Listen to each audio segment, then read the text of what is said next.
우리 모든 성도님들 위해 하나님의 은혜와 축복이 함께 하시기를 주님의 이름으로 축원합니다. 오늘은 특별히 우리 교회가 협력 선교하고 있는 캄보디아 주현철 선교사님 특별히 모시고 선교 보고와 함께 말씀을 듣는 시간 갖도록 하겠습니다. 우리 주현철 선교사님 나오실 때 우리 할렐루야로 우리 선교사님을 환영하도록 하겠습니다. 예, 할렐루야. 감사합니다. 오늘 이 복된 자리에 목사님 말씀하신 대로 또 불러주셔서 또 우리 세강교회 성도님들과 함께 은혜로운 말씀을 또 나누게 있게 되어서 너무 감사드리고 이 자리에 초대해 주신 우리 목사님과 장로님들, 성도님께 다시 한번 감사의 말씀을 드립니다.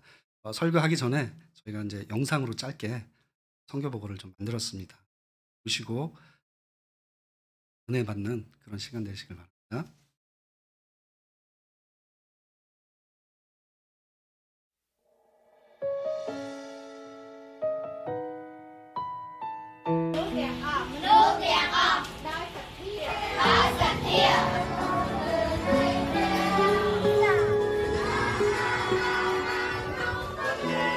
내게 말씀하신 곳 아버지의 마음 향하신 그곳에서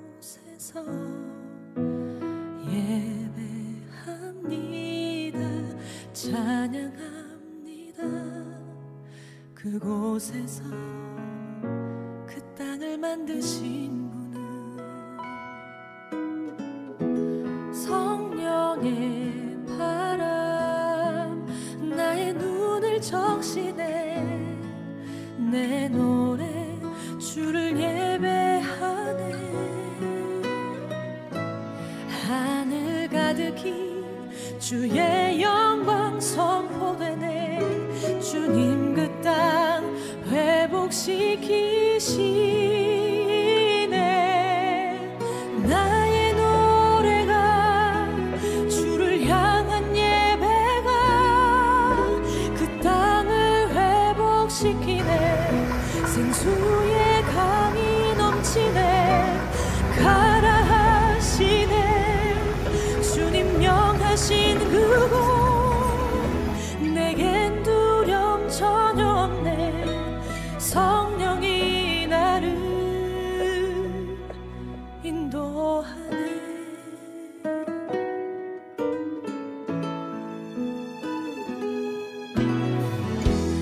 내게 말씀하신 곳 아버지의 마음 향하신 그곳에서 예배합니다. 찬양합니다.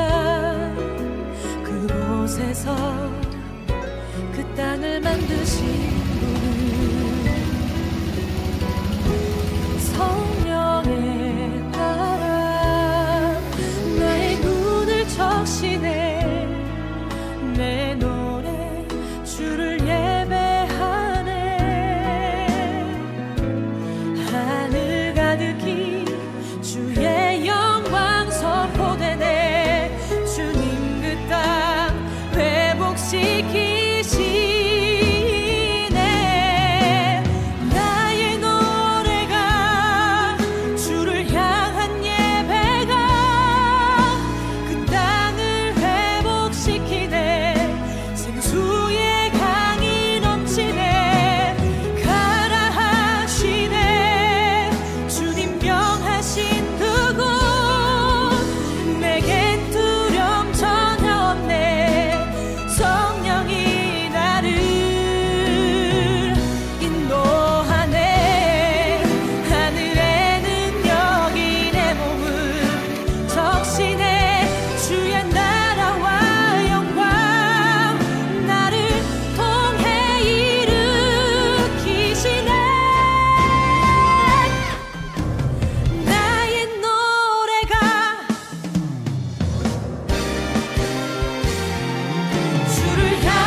기간에 성전을 건축한다는 게 굉장히 어려웠는데 이게 하나님의 은혜인 것 같아요. 저희는 이제 한 5년 전에 아까 처음에 보신 두 마을에서 이제 예배를 시작했다가 기도하는 가운데 많은 교회와 기도하는 지인들 여러분들이 함께 기도해 주셔서 은혜스럽게 저희가 건축까지 이렇게 됐고요.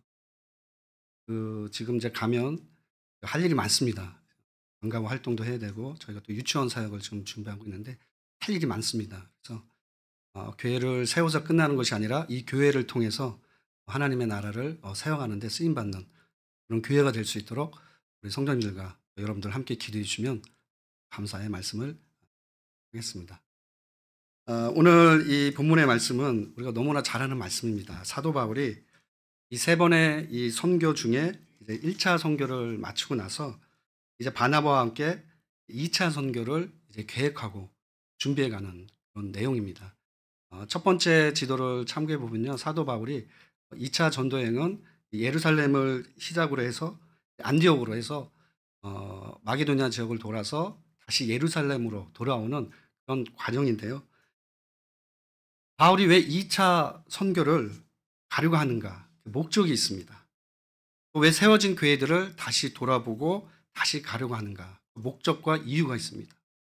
교회도 이 단기 선교를 한 번만 가도 되는데 우리가 두 번, 세 번 가는 데에는 분명한 목적이 있습니다.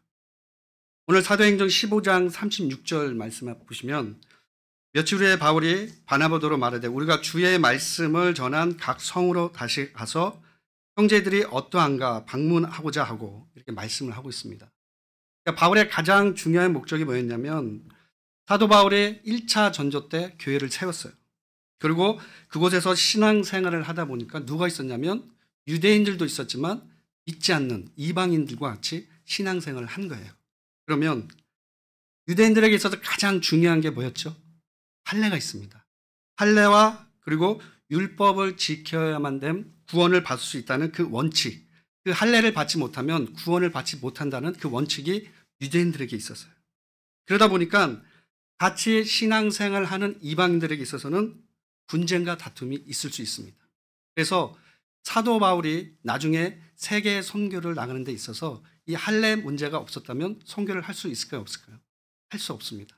그래서 이 할례 문제를 가지고 예루살렘 총회에서 이제 결의를 합니다. 그 내용이 15장 말씀인데 그 결의된 내용이 뭐였냐면 율법이나 할례를 통해서 구원받는 것이 아니라 바로 하나님의 은혜 그리고 주 예수를 믿는 그 믿음으로 구원을 받는다는 그 결의와 그리고 그 전도와 그리고 이방인들에게 너희들이 신앙생활하고 유죄를 위해서는 일부 관습인 이것만 지켜달라고 요구를 했습니다. 이게 뭐냐면 우상의 더러운 것, 목매어 죽인 것, 그 다음에 음행과 피를 먹는 것 등을 금하는 것에 대한 결의 내용이었습니다.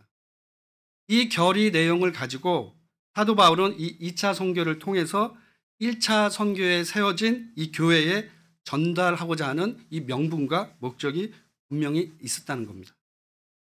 또 하나의 이유를 보면요. 우리가 36절 하반절에 보면 주의 말씀을 전한 각 성으로 다시 가서 형제들이 어떠한가 방문하고자 하였습니다. 그러니까 사도 바울의 또 다른 이유는 뭐냐면 교회를 세웠으니까 교회를 돌아보면서 교회들이 잘 성장하고 있는가 아니면 이단에 빠진 교회들이 없는가 영적으로 어려움이 없는가 그리고 이 교회에 필요한 사항들이 무엇인가 세워진 일들이 잘하고 있는지를 보기 위해서 이제 2차 선교를 사도 바울은 준비하게 됩니다. 그런데 이 2차 선교를 세우고 떠나기 전에 바울과 함께 동행한 사람이 누구라고 했습니까? 바나바입니다. 이 바나바인데 이 바나바는 어떤 사람이냐면 구브르 사람이고 믿음이 좋고 신앙이 좋고 1차 전도 여행을 사도 바울과 함께 마친 사람입니다. 그런데 바나바하고 이 바울하고 심하게 말다툼을 해요. 그 내용이 15장 37절에서 41절 말씀에 나오는데요. 누구 때문에 싸우게 되죠? 마가 요한. 특별히 이 마가 요한 때문에 사도 바울과 이 바나바가 싸우게 되는데 그 이유가 있습니다. 다툼의 원인이 있어요. 그 내용이 우리 사도행전 13장 13절 말씀에 있습니다. 이 말씀을 같이 한번 읽어보도록 하겠습니다. 시작.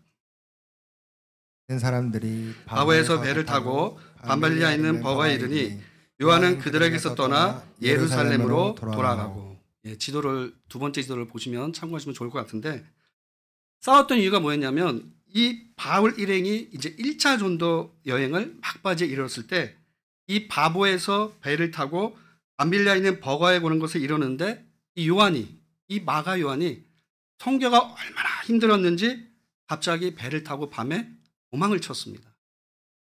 여러분, 선교하다 보면 뭐 힘든 일들이 많이 일어납니다. 저도 뭐 18년 정도 이제 선교사가 됐는데 많은 단기 틈을 받아보고 또 같이 함께 갔는데, 사실 힘들다고 도망친 사람은 아무도 없어요. 근데 오늘 말씀해 보니까 이 마가 요한은 막바지에 이르러서 선교가 얼마나 힘들었는지 혼자 배를 타고 도망을 가게 되는 거예요. 그러니까 이 사도 바울은 이미 경험을 했기 때문에 중도에 힘들다고 포기한 요한을 데리고 2차 선교를 갈 수 있을까요, 없을까요? 없다라고 이야기를 하는 거예요. 그러나 아까 바나바는 어때요? 순진하고 신앙이 좋고 믿음이 좋고, 그러다 보니까 바울아, 우리가 살다 보면 이런 일도 있고 저런 일도 있는데 기회를 한 번 더 주자. 마가 요한에게 한 번의 기회를 주고 우리가 같이 선교를 같이 함께 하자. 왜냐하면 한 사람보다 두 사람이 낫고 두 사람보다 세 사람이 있으면 여러분 힘이 나는 겁니다. 근데 바나바는 마가 요한을 데리고 가고 싶었어요. 그러나 바울의 생각은 뭐였냐면 이미 1차 전도 때 이미 선교를 포기하고 도망갔기 때문에 이 요한을 데리고 갈 수 없다라고 말하는 거예요. 그래서 결국 두 사람이 어떻게 했습니까? 두 사람의 생각이 다르기 때문에 바나바는 요한을 데리고 안디옥 구브로로 데려가고 바울은 실라를 데리고 2차 선교를 준비하게 됩니다. 오늘 바울과 바나바가 심히 다투었다고 얘기하는데 이거는 그냥 단순하게 막 싸우고 치고 이런 정도는 아닙니다. 근데 심히 다투었다는 것은 바울에게 나 이제 너 안 봐. 나는 너 얼굴 안 봐. 안 보고 나는 다른 데를 선교할 거야. 이런 마음을 가지고 언쟁을 높이며 싸웠다는 거예요. 그런데 마가 요한은 떠났지만 하나님께서 이런 바울의 선교를 어떻게 역사해 가는가, 그리고 오늘 살펴볼 내용입니다. 첫 번째는 한번 따라해 볼까요? 하나님은 필요한 선교지에, 필요한 교회에, 필요한 공동체에 신실한 사람을 준비시켜 주신다. 누굴 준비시킨다고요? 신실한 사람이요. 여러분, 그게 누구였냐면 선교에 있어서 굉장히 중요한 조력자이고 평생의 동역자였던 누구를 만나요? 이 디모데를 만나게 됩니다. 여러분, 이 디모데가 누구냐면 1절 상말절 말씀을 보시게 되면 바울의 더베와 루스드라의 이름에 거기 디모데라 하는 제자가 있으니 그 어머니는 믿는 유대 여자여 아버지는 헬란이라, 이렇게 이야기를 합니다.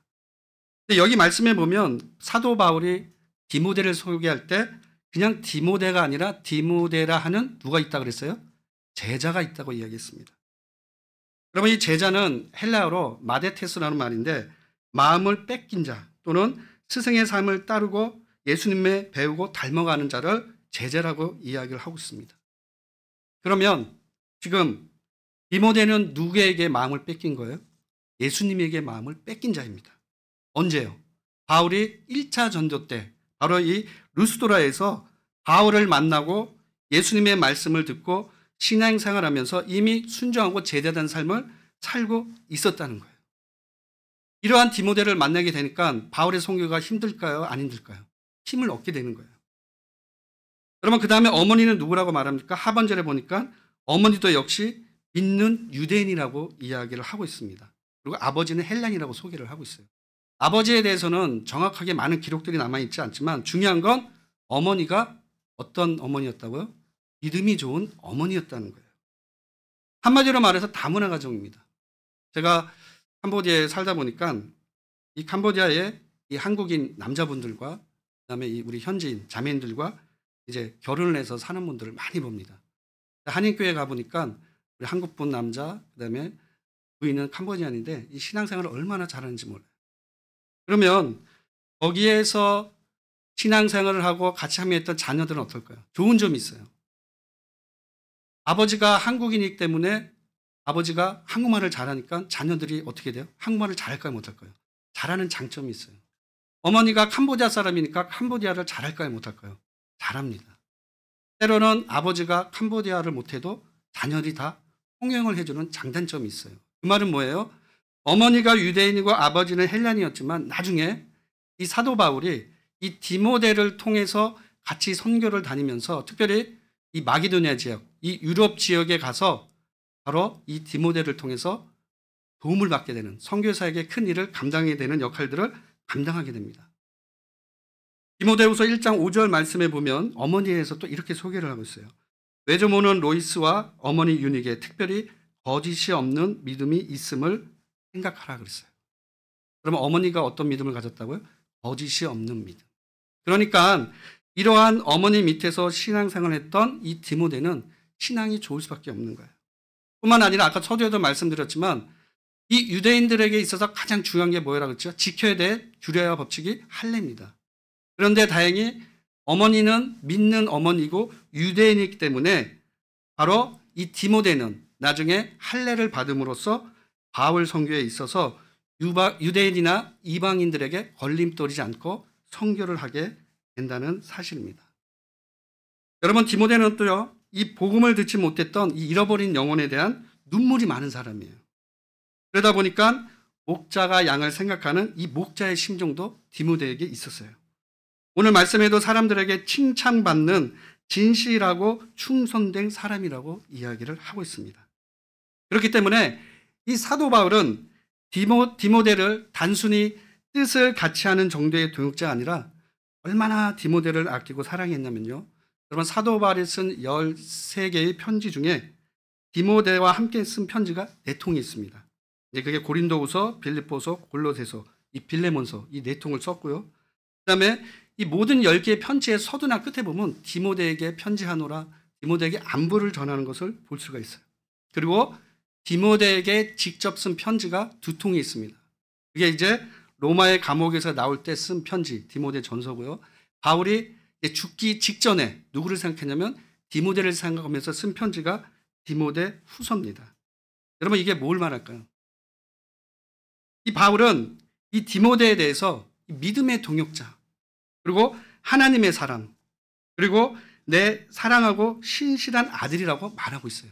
평생에 있어서 내 목숨을 줘도 아깝지 않는 그런 사람이 바로 디모데라고 이야기를 하고 있는 것입니다.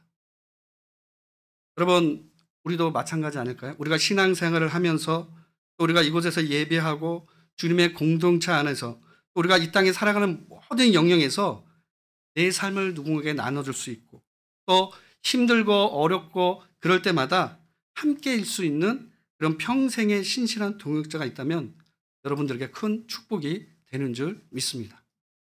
저도 마찬가지인 것 같아요. 저 혼자 하면 할 수 없지만 여러분들이 기도해주고 여러분들이 함께 협력해주기 때문에 성교의 일을 감당하게 되는 줄 믿습니다. 평생의 신실한 동역자가 되기를 주님의 이름으로 간절히 축원을 드립니다.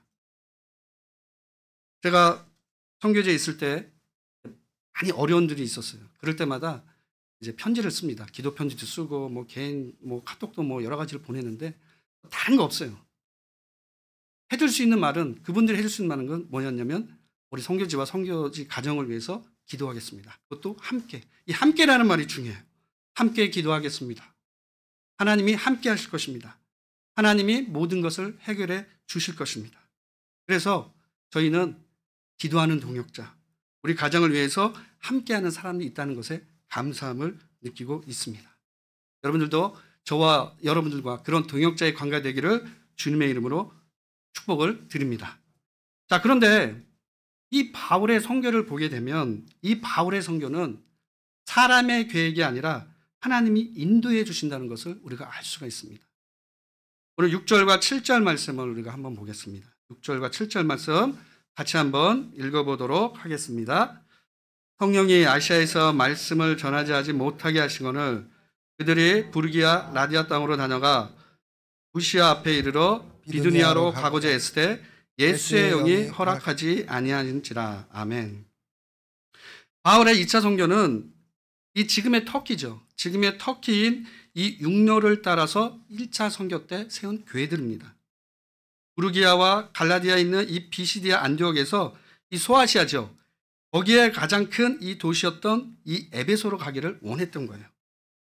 그런데 오늘 우리가 읽던 말씀에 보니까 6절 말씀에 보니까 누가 막았다 그랬어요? 아시아에서 말씀을 전하지 못하게 이 비시아 안독에서 누가 막아요? 성령의 영이 막아요. 근데 바울은 여기에 멈추지 않아요. 여러분, 바울이 어떤 사람입니까? 예전에 예수님을 믿는 사람들을 다메섹까지 쫓아가서 잡아온 사람이에요. 끈기가 대단한 사람입니다. 그리고 이 사도 바울은 한 번에 성령의 영이 막았음에도 불구하고 다시 재정비하고 무시아와 이 비두니아 이쪽으로 전도를 하려고 계획을 세워갑니다.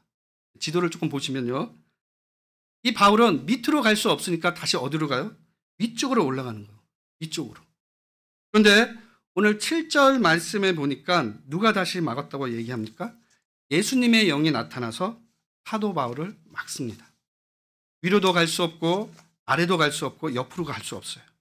그리고 이제 바울이 무시아를 지나서 들어와 왔을 때 이 환상을 보게 되는데 마게도냐의 한 사람이 건너와서 우리를 도우라는 그 말씀의 환상을 보게 돼요. 근데 이 10절 말씀에도 보면 바울이 맞고 순종하고 떠날 때 누구의 말씀이라고 지금 나옵니까? 하나님의 말씀이 나오는 거예요. 그러면 6절, 7절, 10절에 중요한 단어가 나옵니다. 6절에 누구의 영이 나오죠? 성령의 영이 나오고 7절에 누가 나오죠? 예수님의 영이 나오고 10절에 누가 나오죠? 하나님의 말씀이 나와요. 이 세 가지를 조합해 본다면 성부, 성자, 성령님의 이 삼위일체가 나오는 거예요. 그 말은 뭡니까? 지금 하나님께서 바울에게 알고 싶은 것은 뭐였냐면 바울이 여러 지역으로 선교할 수 있는 것, 네가 믿지 않는 자들에게 하나님의 복음을 전할 수 있는 것, 네가 예수님을 만나고 구원을 받을 수 있었던 것, 여러 가지 어려운 상황에서 죽을 고비를 넘길 수 있던 것, 이 모든 것이 바로 삼위일체이신 하나님의 주권과 하나님의 은혜와 하나님의 계획 아래 있다는 것을 사도 바울에게 알려주려고 한다는 사실입니다. 여러분, 제가 선교를 하지만 선교에 하나님이 빠지면 선교를 할 수 있을까요? 없습니다. 담임 목사님이 교회를 이끌고 가지만 하나님이 빠지면 교회를 이끌어 갈 수 있을까요? 없습니다. 선교하는 것, 우리가 복음을 전하는 것, 또 이 땅에 세워진 교회는 바로 하나님의 주체가 먼저 되어야 된다는 사실입니다. 그렇기 때문에 하나님의 주권과 하나님의 은혜와 하나님의 계획 없이는 우리가 복음을 전하고 선교하고 교회를 세운다는 것은 여러분 아무런 의미가 없다는 것을 우리가 알아야 된다는 사실입니다. 그러므로 모든 것에 있어서는 이 성령님의 인도하심과 성령님의 도움으로 여러분 모든 사역들이 이루어져야 된다는 사실을 깨닫기를 주님의 이름으로 축원을 드립니다. 그런데 이 바울의 선교를 보게 되면 하나님께서 어떻게 인도하시냐면 사람의 계획이 아닌 하나님께서 인도해 주신다는 사실이에요. 즉 하나님께서 허락하지 않으면 막으실 수 있다는 거예요. 여러분, 우리가 생각해 볼 때 바울이 지금까지 이 선교의 현장들을 보게 되면 그럼 바울의 선교 방법이 잘못된 선교였을까요? 잘한 선교들이 많을까요? 제가 봤을 때는 잘못된 선교는 없고 바울이 정말 잘한 선교가 많아요. 소아시아 지역으로 복음을 전했어요. 여러분, 이게 잘못된 선교였을까요? 아닙니다. 바울이 교회를 세우고 복음을 전할 때 하나님을 녹되게 한 적이 있나요? 없어요. 본인이 힘들고 어렵고 죽을 그런 생명의 위협을 느낄 때도 본인은 하나님의 영광을 드러났습니다. 그리고 이미 바울은 주님의 은혜를 많이 받은 사람이에요. 그렇기 때문에 이 바울의 최종적인 목적이 뭐예요? 우리 성경 말씀도 있지만 사나 죽으나 복음을 들고 마지막까지 복음을 전하다 죽는 게 이 바울의 목적이었어요. 그러니까 이 사도 바울은 선교를 하면서 어떤 돈을 벌기 위해 간 것도 아니고 자신의 육신의 평안을 위해서 간 것도 아니에요. 오히려 바울은 이 1차 번제를 통해서 사도행전 15장 41절 말씀에 보듯이 어떤 걸 경고케 했다고 그랬어요? 교회들을 견고하게 했다고 합니다. 다니면서 믿음으로 신앙으로 가르치고 그들을 통해서 견고하게 만들었어요. 그 다음에 16장 5절 말씀에 보니까 여러 교회가 믿음이 더 굳건해지고 수가 날마다 더 많아졌다라고 이야기를 하고 있습니다. 결국에는 이 바울의 복음을 통해서 교회가 부흥이 됐어요. 영적 신앙이 성장하고 교회가 복음을 위해서 더 애쓰게 만들었어요. 그렇다면 우리가 생각해 볼 때 바울의 2차 선교를 하나님께서 열어주시는 게 맞을까요? 틀릴까요? 맞아야 됩니다. 오히려 하나님이 열어주셔서 바울이 원하는 곳에 가서 바울이 원하는 만큼 선교를 열어주는 것이 맞아요. 그런데 오늘 말씀해 보니까 하나님께서 바울의 선교를 막으셨다고 이야기를 하고 있습니다. 여러분 왜 그렇겠습니까? 소아시아 지역에 복음을 전하고 나서 바울은 바로 이 이방인의 나라, 이 마게도냐에 복음 전하기를 하나님이 원하셨다는 거예요. 여러분 또 하나의 이유를 찾는다면 이 사도 바울은 이 성령의 음성에 잘 민감하지 못한 사람인 것 같아요. 그 이유가 어디에 있냐면 여러분 우리가 사도행전을 별명을 뭐라고 하죠? 사도행전을 다른 말로 성령의 행정이라고 이야기를 합니다. 그 이유가 뭐냐면 사도행전 1장 8절 말씀입니다. 우리가 너무나 잘 아는 말씀인데 사도행전 1장 8절 말씀 같이 한번 읽어보겠습니다. 시작. 오직 성령이 너희에게 임하시면 너희가 권능을 받고 예루살렘과 온 유대와 사마리아 땅끝까지 이르러 내 증인이 되리라. 아멘. 사도행전의 시작은 뭘로 시작을 해요? 성령입니다. 성령. 성령님에 이끌렸던 그 제자들이 흩어졌을 때 성령님의 인도하심을 통해서 병든 자들도 고치고 믿지 않는 자들이 예수 믿고 구원받고 그리고 땅끝까지 이르러서 하나님의 말씀을 들고 전하게 되는 거예요. 이게 누구의 인도심을 통해서? 성령님의 인도하심을 통해서 이루어졌다는 거예요. 또 하나를 한번 찾아보겠습니다. 사도행전 13장 2절에서 4절 말씀입니다. 사도행전 13장 2절에서 4절 말씀. 우리 한번 같이 읽어보도록 하겠습니다. 시작. 오직 주를 섬겨 금식할 때에 성령이 이르시되 내가 불러 시키는 일을 위하여 바나바와 사울을 따로 세우라 하시니 이에 금식하며 기도하며 두 사람에게 안수하여 보내니라. 두 사람이 성령의 보내심을 받아 실루기아에 내려가 거기서 배를 타고 그부로에 갔어. 아멘. 자, 이 말씀에도 보면 사람을 보내고 세우는 일을 누가 하셨다고 그랬어요? 성령님이 하셨다고 말합니다. 그러니까 사도 바울의 사역에 있어서 모든 일에는 성령님의 인도하심이 있었어요. 그런데 2차 전도는 성령님의 인도하심이 아니라 바울의 열심, 그리고 바울의 계획, 바울의 헌신하에 이루어졌던 거예요. 그렇기 때문에 하나님은 더 필요한 곳에 막으시고 이 사도 바울을 인도해 주신다는 사실입니다. 제가 간증을 하나 조금 드리면 사실 저는 이제 캄보디아에 오기 전에 있었던 선교지가 중앙아시아에 있는 이 키르기스탄. 키르기스탄은 나라입니다. 혹시 들어보셨나요? 러시아에서 이제 독립된 나라인데 저희가 2007년도 2월에 결혼을 하고 3개월 만에 이제 키르기스탄으로 저희 선교지로 나갔습니다.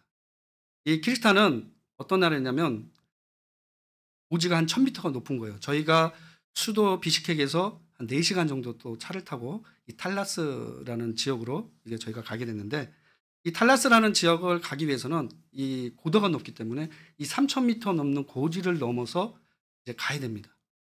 한 번은 어떤 일이 있었냐면 겨울에 거기는 날씨가 추우면 10월 중순에 눈이 와요. 이제 그 3000m 고지를 이제 넘고 가는데 제가 이제 차를 타고 가는데 여름 타이어를 달고 간 거예요. 이 고비를 잘 넘었는데 이제 고속도로를 향해서 달려가는데 이 겨울이니까 미끄러진 거예요. 차를 미끄러지니까 차가 한 7, 8바퀴를 계속 돌았어요. 제 옆에 제 아내가 있고 그때는 이제 아기가 없었는데 선교사님 한 분이 계시고 여자 선교사님 그다음에 현지인 하나 이 4명이 딱 타고 있었던 거예요. 이게 빙빙빙 도니까 순간 덜컥한 거예요. 주님 주님 막 부르고 난리가 났죠. 근데 그 앞에 차가 한 대도 안 온 거예요. 그리고 나서 빙글빙글 돌면서 이 키르기스탄은 추운 나라이기 때문에 눈이 한 번 오면 이 무릎 위까지 눈이 옵니다. 이 옆에 있는 논에 이 차가 굴면서 딱 안착이 된 거예요. 하나님의 은혜죠. 그런 고비를 넘기고 이 탈라스라는 곳, 선교사 가정이 저희밖에 없습니다. 저희는 가자마자 이제 그곳에서 3년 반 동안 사역을 시작을 했어요. 선교사가 없는 지역이면 선교사가 없는 지역에 가서 교회를 섬기고 3년 반 동안 그렇게 정말 열심히 교회를 섬기고 난 후에 저희가 이제 돌아와서 이제 GMS 훈련, 장기 훈련을 받고 장기 선교사로 헌신하고 돌아가게 됩니다. 그런데 공항에서 딱 잡힌 거예요. 키르기스탄 공항이 지금은 뭐 제가 지금 10몇 년 동안 이제 공항 입국 거부를 당해서 아직 한 번도 시도를 해본 적은 없어요. 갔는데 이 키르기스탄 공항은 북한처럼 생겼습니다. 모자 창 큰 거, 막 걸어 다니는 것도 북한처럼. 공항에서 잡힌 거예요. 근데 3일 동안 거기에 묶여져 있었습니다. 대사관에서 영사가 나와서 뭐 하는데 물어봤죠. 하나님, 이 영사한테 왜 우리가 못 들어가냐? 이유를 알아야 우리가 나갈 거 아니냐? 가든지 나가든지. 그러니까 영사는 그거예요. 국제적인 문제가 공항에서 발생할 수 있으니까 우리는 빨리 나가라는 거예요. 여러분 3일 동안 있으면서 이 키르기스탄은 무슬림입니다. 99%가 무슬림 지역이에요. 그러니까 하루에 3번 매일같이 기도하는 그 음악과 기도 소리. 공항이 작다 보니까 새벽 2시까지 비행기가 오고 새벽 첫 5시에 비행기가 마치는 거예요. 밥을 먹을 때도 공안이 쫓아가고 뭘 해도 공안이 쫓아가고.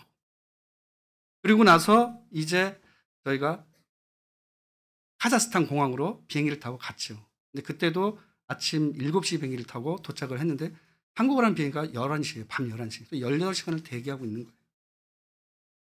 그 상황에서 한국으로 돌아왔죠. 근데 이제 돌아가는데 이 마음에 죄는 안 지었는데 이 선교사가 간다고 막 교회에서 막 은혜스럽게 파송 예배 드리고 찬양하고 막 너의 가는 길 막 부르고 눈물 콧물 타면서 보냈는데 3일 만에 딱 돌아오니까 이 마음이 착착한 거예요. 형들한테 죄송스럽고. 그렇게 해서 돌아와서 이제 있다가 이제 그래도 우리가 중앙아시아 선교사인데 그래도 우리가 중앙아시아 선교사로 가야 되지 않겠냐. 다른 데는 생각지도 않고 우여곡절 끝에 옆에 있는 타지키스탄으로 저희가 다시 갔어요. 타지키스탄 처음 갈 때 1년 비자를 받았는데 그 후에 있는 동안 1년 동안 저희가 있는 동안 비자 거부를 5번을 거부하게 됩니다. 오늘 내일 비자가 만기니까 미리 접수를 했죠. 그러면 뭐 주든지 안 주든지 이 이야기가 있어야 되는데 안 줘요. 비자 만기일 전날 오늘 가서 딱 물어보니까 나가라는 거예요. 그럼 어떻게 해요? 바로 티켓 끊고 뭐 생활이고 뭐고 다 남겨두고 그냥 다시 한국으로 들어갔어요. 아무것도 다 놔두고. 그때 심정은 더 말할 수가 없는 거예요.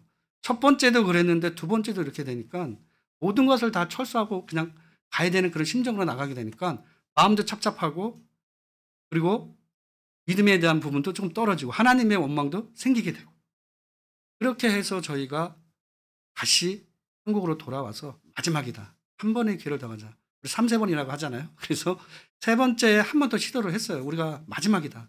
타지키스탄으로 한 번 더 들어가자 해서 타지키스탄에 3개월 비자를 받고 들어갔어요. 3개월 후에 또 비자를 받는데 안 주는 거예요. 여러분은 어떤지 모르겠지만 이 비자를 받아야 우리가 선교를 할 수 있잖아요. 근데 비자를 안 주니까 선교를 할 수가 있어요? 없어요? 없는 거예요. 하다 말고. 정 안 되니까 타지키스탄은 한국인이 적으니까 이 대사관하고 치러요. 대사님이 앞장서서 신경을 써서 이 비자를 받아줬어요. 근데 3개월 비자를 준 거예요. 그래서 3개월 비자를 주길래 물어봤죠. 야, 3개월 비자를 갖고 우리가 어떻게 여기서 사역을 하냐. 주려면 1년을 줘야 될 거 아니냐. 근데 그 사람들이 얘기를 하더라고요.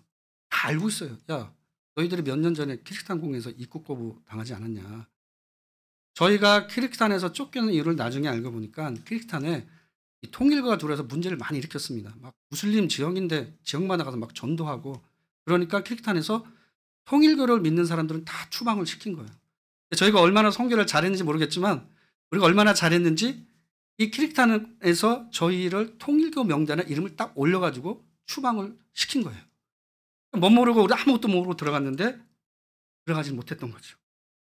그래서 결국에는 타지키스탄 이 비자를 받는데 얼마나 굴욕적인지 모릅니다. 아침에 7시에 오라가서 7시에 갔죠. 5시까지 세워두지요. 서류 받으러 저 5시간 된 데 가서 받아와라 갔죠.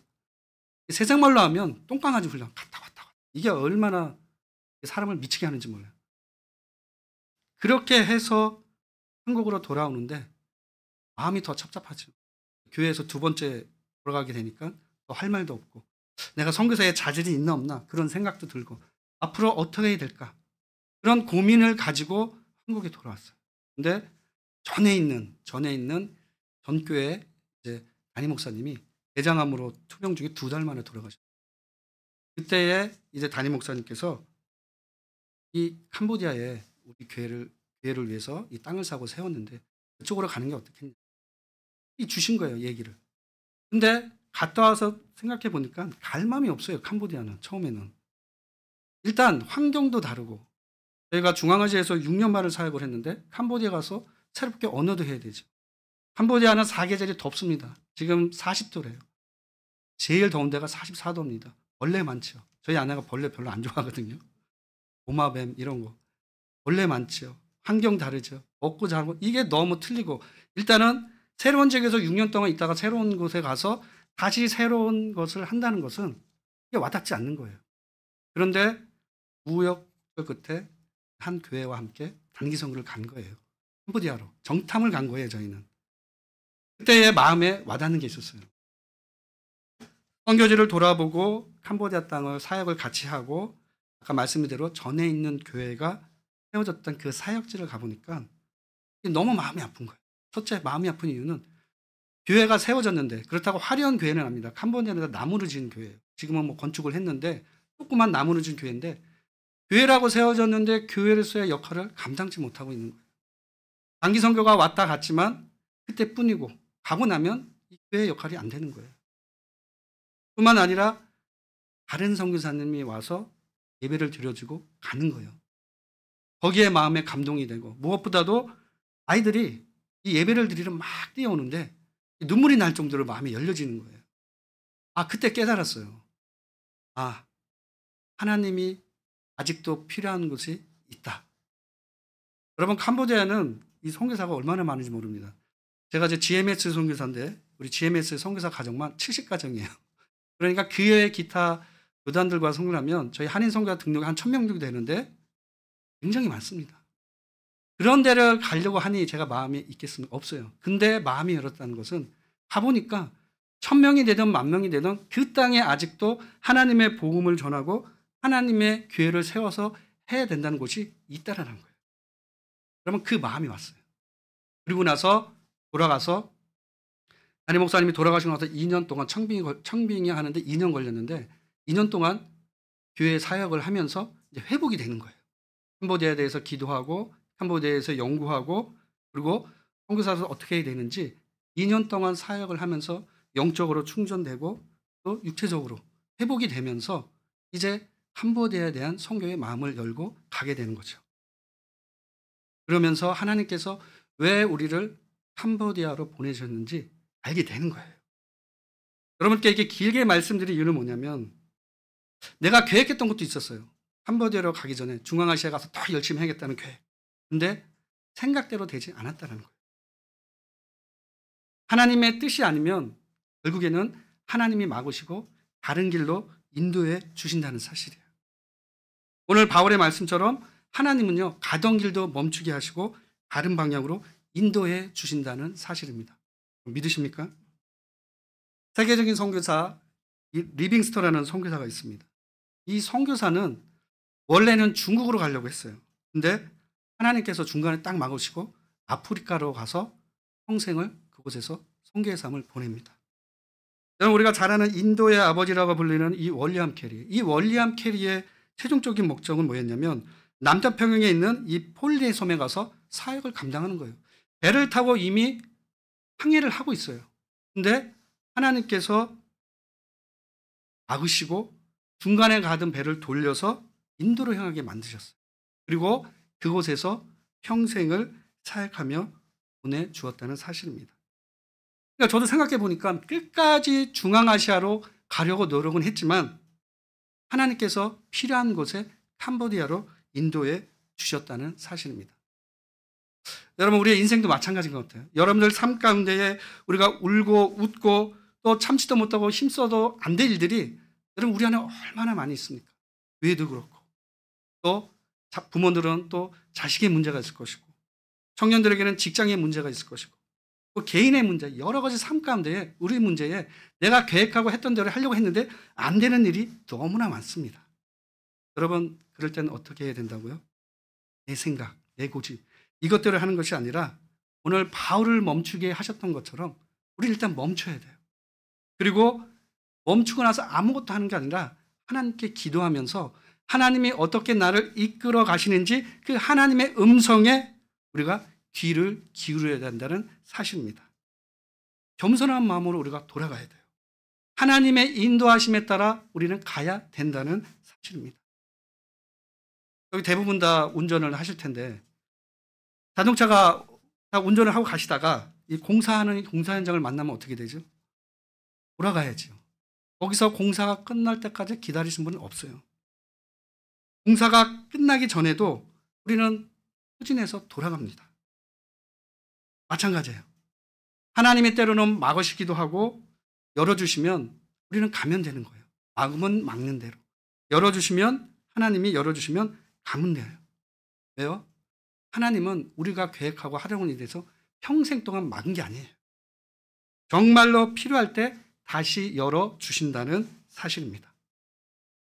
그러므로 우리 성도님들께서는 어떠한 일을 하기에 앞서 힘들고 어려울 때마다 좌절과 실망이 아니라 하나님께서 여러분들을 위해서 더 좋은 곳으로, 더 필요한 곳으로 인도해 주신다는 사실을 믿으시기를 주님의 이름으로 축원을 드립니다. 세 번째는 하나님은 필요한 곳에 우리를 도와주신다는 사실이에요. 오늘 8절에서 9절 말씀인데 오늘 8절과 9절 말씀에 보면 바울이 이 두 번에 걸친 선교가 중간에 다 막혔어요. 동서남북으로 갈 길이 없습니다. 그런데 하나님은 이 바울이 드로아 지역까지 와서 그곳에서 기도하고 인도해서 환상을 보게 돼요. 그게 어떤 내용이었습니까? 마게도니아 사람 중에 한 사람이 나타나서 건너와서 우리를 도와달라고 말하는 거예요. 여러분, 바울이 본 환상은요, 어떤 걸 도와달라든지 아니면 먹을 것을 좀 달라고 어떤 이런 것들에 대한 환상이 아니에요. 만약에 이런 환상이었다면 바울이 갈까요? 안 갈까요? 안 갑니다. 근데 중요한 게 뭐였어요? 건너와서 우리를 도우라. 건너와서 우리를. 여러분, 이 건너와서 우리를 도우라는 것은 어떤 말씀입니까? 바울에게 제발 좀 빨리 와서 영원한 생명이시고 구원자신 이 복음을 이 마게도니아 지역, 이 유럽 땅에 전해 달라는 거예요.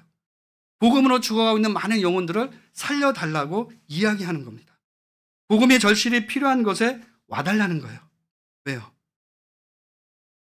바울이 나중에 후에 이 2차 선교 경로를 보면 알겠지만 이 바울은, 이 유럽은 이 헬라 문화가 굉장히 많이 꼽힌 그런 나라입니다.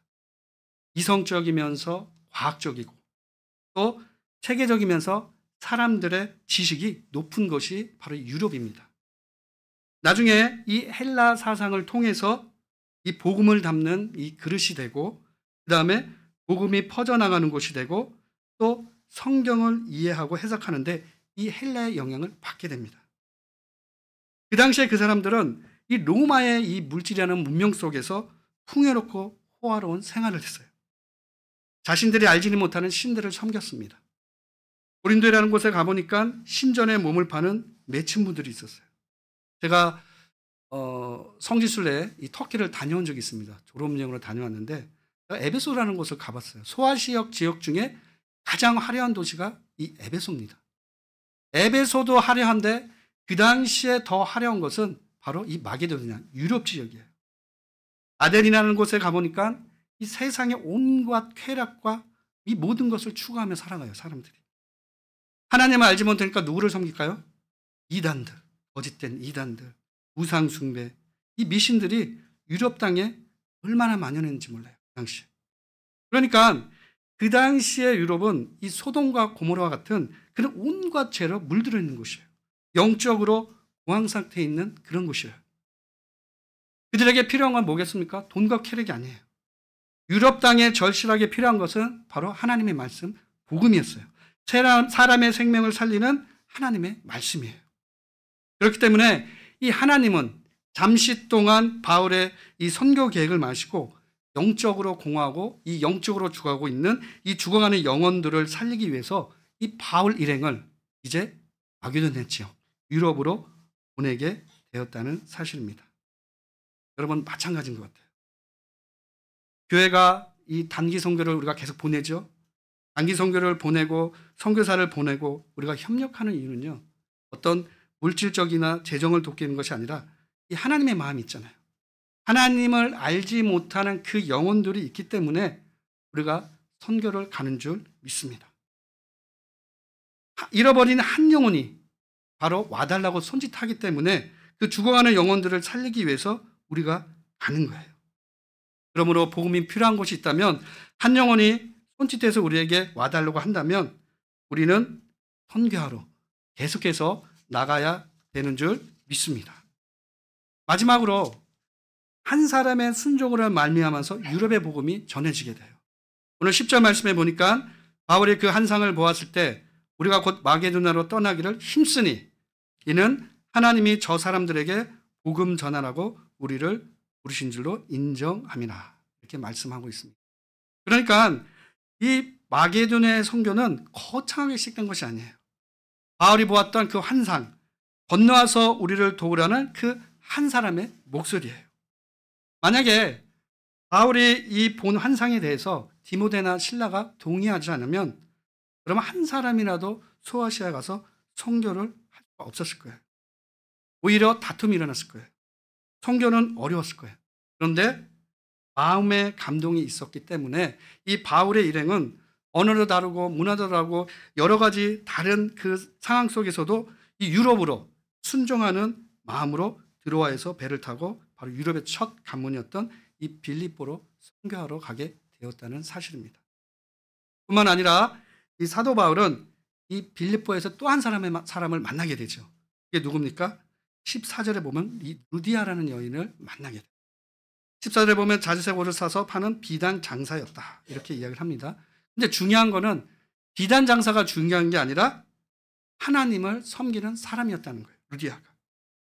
이 루디아를 통해서 바로 유럽의 첫 빌립보를 개척하게 돼요. 그리고 이 루디아를 통해서 교회를 헌신하고 교회를 사용하는데 앞장서게 됩니다.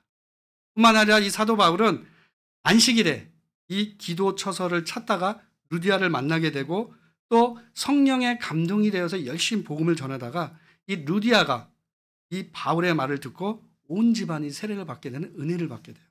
뿐만 아니라 바울과 실라는요, 귀신을 쫓아내고 억울하게 감옥에 갇힐 때 바로 이것을 지키던 이 간수가 바울과 실라를 만나게 되면서 온 가족이 구원을 받게 되는 역사가 일어나게 됩니다. 여러분, 이게 무엇이겠습니까? 바로 유럽 선교의 문을 여는 계기가 되었다는 사실입니다. 가정교회를 시작으로 해서 빌립교회가 세워지고 또 아덴에 이르기까지 유럽의 전 지역을 다니며 복음을 전하며 교회를 개척해요. 최초의 유럽으로 복음을 전하는 선교사가 돼요. 뿐만 아니라 후에 바울은 이 그리스를 통하여서 로마에까지 가서 복음을 전하게 됩니다. 이 모든 것이 바로 한 사람의 한상과 한 사람의 순종과 한 사람의 헌신으로 이루어져서 놀라운 역사가 이루어지게 된다는 사실입니다. 그럼 믿으십니까? 잠언 19장 21절 말씀, 한 절 말씀만 읽고 말씀을 맺도록 하겠습니다. 잠언 19장 21절 말씀입니다. 같이 읽겠습니다. 시작. 사람의 마음에는 많은 계획이 있어도 오직 여호와의 뜻만이 완전히 서리라. 이해가 되시죠? 아무리 좋은 계획이 우리에게 있어도 어떠한 문제가 계속 있어도 하나님은 막으시고 필요한 곳에 우리를 세우신다는 사실입니다. 그러므로 우리 성도님들께서는 어떠한 일에 하나님의 음성에 기울이시고 하나님이 인도하시는 그 길을 믿고 겸손한 마음으로 나아갈 때 하나님께서 모든 것을 은혜로 계획으로 다 이루어지게 된다는 사실을 믿으시기를 다시 한번 주님의 이름으로 축원을 드립니다. 기도하겠습니다. 하나님 아버지 감사합니다. 바울의 선교를 통해서 하나님 귀한 은혜의 말씀을 보았습니다. 하나님, 때로는 우리가 계획하고 여러 가지 어려운 상황 가운데 문제로 인하여 여러 가지 막힘을 당하는 경우도 있습니다. 하나님, 오늘 말씀을 통해서 보는 것처럼 그곳에 좌절하는 것이 아니라 하나님께서는 우리의 계획을 막으시고 또 다른 길로 인도해 준다는 사실을 믿고 살아갈 수 있도록 인도하여 주시옵소서. 성령님의 인도하심에 귀를 기울이고 하나님의 말씀의 음성에 귀를 기울이며 기도하는 마음으로 우리가 살아갈 수 있도록 하나님 인도하여 주시옵소서. 감사하며 예수님의 이름으로 기도드립니다. 아멘.